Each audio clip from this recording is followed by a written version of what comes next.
अस्सलाम वालेकुम दोस्तों, उम्मीद करते हैं कि आप खैरियत से होंगे। 13 जून के लिए सऊदी अरब की कुछ ज़रूरी खबरें आपसे शेयर करेंगे, तो वीडियो पर अंत तक बने रहिएगा। सबसे पहले अपडेट में बात करेंगे हज को लेकर। सऊदी अरब में लोकल हज के लिए रजिस्ट्रेशन का टाइम इतवार को ख़त्म हो गया है। सऊदी हज मिनिस्ट्री का कहना है कि सऊदी अरब के अंदर से हज की एप्लीकेशन देने का वक्त ख़त्म होने के साथ साथ ही उम्मीदवारों का ऐलान बहुत जल्द किया जाएगा।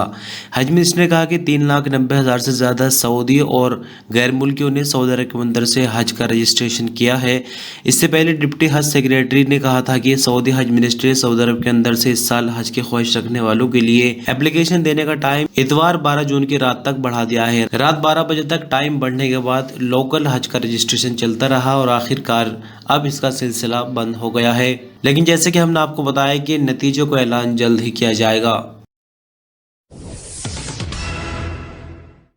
सऊदी अरब में एग्जिट एंट्री वीज़ा यानी जिसको छुट्टी पर जाना ही बोलते हैं, ये दो तरह का होता है। एक तो सिंगल एंट्री वीज़ा और दूसरा मल्टीपल, यानी दो तरह की वीज़ा होता है। एक तो वो जिसमें इकामे की वैलिडिटी 6 महीने के अंदर होती है, तो उसमें दिनों के हिसाब से वीज़ा जारी किया जाता है। दूसरा इकामे की वैलिडिटी ज़्यादा होने की वजह से महीनों के हिसाब से एग्जिट एंट्री वीज़ा जारी किया जाता है। यहाँ सवाल जवाज़ात से ये किया गया कि इकामे में 40 दिन बाकी है, क्या एग्जिट एंट्री वीज़ा ऐसे में लगाया जा सकता है। जवाज़ात का इस पर कहना है कि एग्जिट एंट्री वीज़ा दो तरह से जारी होता है, एक महीनों के हिसाब से होता है, दूसरा दिनों के हिसाब से होता है। सवाल का जवाब दे दो। जवाज़ात का कहना था कि एग्जिट एंट्री वीज़ा जो दिनों के हिसाब से जारी किया जा सकता है, उसके मुताबिक इकामा के आखिरी दिन तक एग्जिट एंट्री वीज़ा लिया जा सकता है। जहां तक सवाल का संबंधित सवाल से जवाज़ात का कहना था कि इस केस में जैसा कि इकामे में 40 दिन बाकी है, तो ऐसे में एग्जिट एंट्री वीज़ा दिनों के हिसाब से लगाया जा सकता है।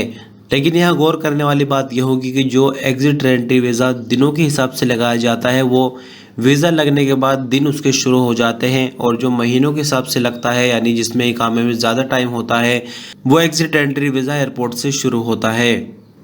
इसी तरह से एक और सवाल जवाज़ात से ये पूछा गया कि मल्टीपल एग्जिट एंट्री वीज़ा में 3 महीने बाकी है, क्या ट्रैफिक चालान सफ़र में रुकावट बन सकते हैं। सवाल के जवाब में जवाज़ात का कहना था कि गैर मुल्की वर्करों के लिए ज़रूरी है कि सफ़र से पहले उनके रिकॉर्ड पर जो भी कुछ बाकी हो गवर्नमेंट का पैसा वो ज़रूर अदा करें।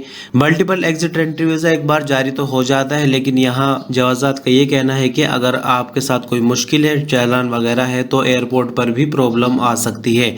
यानी थोड़ा सा आपको समझाएंगे, जैसे आप पर ट्रैफिक चालान पहले से ही मौजूद है और वीज़ा जारी आपको कराना है, तो वीज़ा जारी नहीं होता। लेकिन जैसे कि मल्टीपल वीज़ा पहले से ही जारी किया जा चुका है, ऐसे में ट्रैफिक चालान आपके ऊपर है, तो हो सकता है कि एयरपोर्ट पर भी आपको मुश्किल आए और सफ़र करने से रोक दिया जाए। इसलिए सफ़र करने से पहले जो भी कुछ आपके ऊपर बकाया हो वो ज़रूर अदा किया जाए। सऊदी अरब की मदीना मुनव्वरा ट्रैफिक विभाग ने कहा कि उमर बिन खत्ताब रोड के साथ किंग अब्दुल्ला रोड का चौराहा सोमवार से बंद किया जाएगा। ट्रैफिक विभाग ने कहा कि किंग अब्दुल्ला रोड का अरवा चौराहा टेम्परेरी बंद किया जा रहा है। इसका वो हिस्सा बंद रहेगा जो मस्जिद नबवी की तरफ जाता है। ये काम म्यूनसिपलिटी की मदद से किया जाएगा। ट्रैफिक विभाग ने बताया कि अरवा चौराहा सोमवार 13 जून से 1 महीने के लिए बंद होगा। सऊदी अरब में मौसम विभाग का कहना है कि सोमवार 13 जून से आने वाली जुमेरात तक मक्का मुकर्रमा, मदीना मुनव्वरा, अल-शर्क़िया, रियाज रीजनों में तेज़ रेतीली हवाएं चलने की उम्मीद है। मौसम विभाग ने आगे कहा कि मक्का मुकर्रमा और मदीना मुनव्वरा रीजनों के समुद्र तटीय हाईवे रेतीली हवाओं से ज़्यादा प्रभावित होंगे। यम्बू, राबिक, जद्दा, लेस और कनफदा के समुद्र तटीय इलाके भी इसकी लपेट में होंगे। मौसम विभाग का कहना है कि दोपहर के बाद असीर, जासान, बाहर रीजनों के ऊपरी इलाकों पर गरज चमक के साथ बारिश की भी उम्मीद है। मक्का मुकर्रमा के पहाड़ी इलाके भी इससे प्रभावित होंगे। बुध से हफ्ते के आखिर तक गरज चमक के साथ बारिश का सिलसिला तेज होने की उम्मीद है। सऊदी हेल्थ मिनिस्ट्री की तरफ से बीती शाम में कोविड की रिपोर्ट के मुताबिक नए मामले 905 रिकॉर्ड आने के बाद 7,77,795 कुल मामले हो गए। 746 नई रिकवरी के बाद कुल रिकवरी 7,59,567, जबकि 3 नई मौत की खबर आने के बाद कुल मौत अभी तक 9,173 हो गई। साथ ही अगर क्रिटिकल केसेस की बात करें तो ये 96 है। और न्यूज़ के बुलेटिन के अंत में आपको एक अजीब सी खबर बताएंगे। जैसे कि ईद उल अज़हा करीब है, तो ऐसे में बकरों की डिमांड काफ़ी ज़्यादा बढ़ जाती है और सऊदी अरब में कई देशों से बकरे इंपोर्ट किए जाते हैं। तो खबर कुछ इसी से जुड़ी हुई है। सूडान की सवाकिन बंदरगाह पर 16,000 बकरे सऊदी अरब लाने वाला जहाज बदरून डूब गया, लेकिन जहाज के स्टाफ को बचा लिया गया और बकरे सारे मारे जा चुके हैं।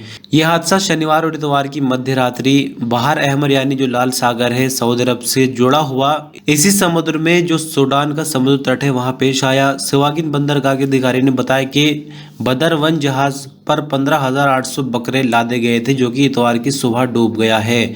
सवागिन बंदरगाह के अधिकारी ने बताया कि बदरून जहाज पर ज्यादा से ज्यादा 9,000 बकरे लादे जा सकते थे।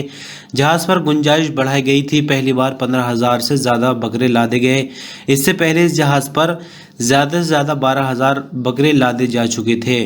तो दोस्तों ये थी कुछ ज़रूरी खबरें सऊदी अरब की। शुक्रिया, अल्लाह हाफिज़।